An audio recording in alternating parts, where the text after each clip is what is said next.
This channel does not promote any violent, harmful, or illegal activities. All content provided by this channel is meant for an educational purpose only. Bangladesh আবহে মুর্শিদাবাদ থেকে জঙ্গি সন্দেহে গ্রেফতার হয়েছেন দুজন।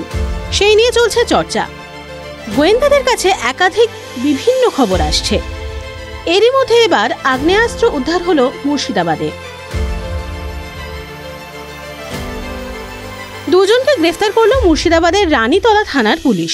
উল্লেখ্য, মুর্শিদাবাদে বোমা উদ্ধার কিংবা আগ্নেয়াস্ত্র নতুন কোনো ঘটনা নয়।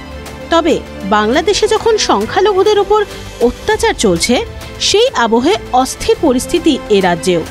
তারপর দোসর আবার জঙ্গি, তাও আবার ঠিক এই জেলায়। এই পরিস্থিতিতে অস্ত্র উদ্ধারের এই ঘটনা নিতান্তই উল্লেখযোগ্য।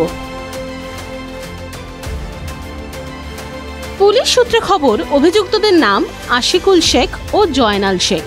তাদের বাড়ি মালদহ জেলার বৈষ্ণবনগর থানা এলাকায়। জানা গিয়েছে, আশিকুল ও জয়নাল আগ্নেয়াস্ত্রগুলি মুর্শিদাবাদের শেখপাড়া থেকে নিয়ে যাওয়ার জন্য যাচ্ছিল। গোপন সূত্রে পুলিশের কাছে আগেই খবর ছিল। সেই মতো রানীতলা থানার পুলিশ অভিযুক্তদের পাকড়াও করে, আগ্নেয়াস্ত্রগুলি উদ্ধার করে। ধৃতদের লালবাগ মহকুমা আদালতে আজ তোলা হয়। 7 দিনের পুলিশ হেফাজতের আবেদন জানানো হয়েছে। আশিকুল ও জয়নালের সঙ্গে আগ্নেয়াস্ত্র কারবারের সঙ্গে আর কে যুক্ত, আগ্নেয়াস্ত্রগুলি কী কাজে ব্যবহারের জন্য নিয়ে যাওয়া হচ্ছিল, সেই বিষয়ে তদন্ত করে দেখছে রানীতলা থানার পুলিশ।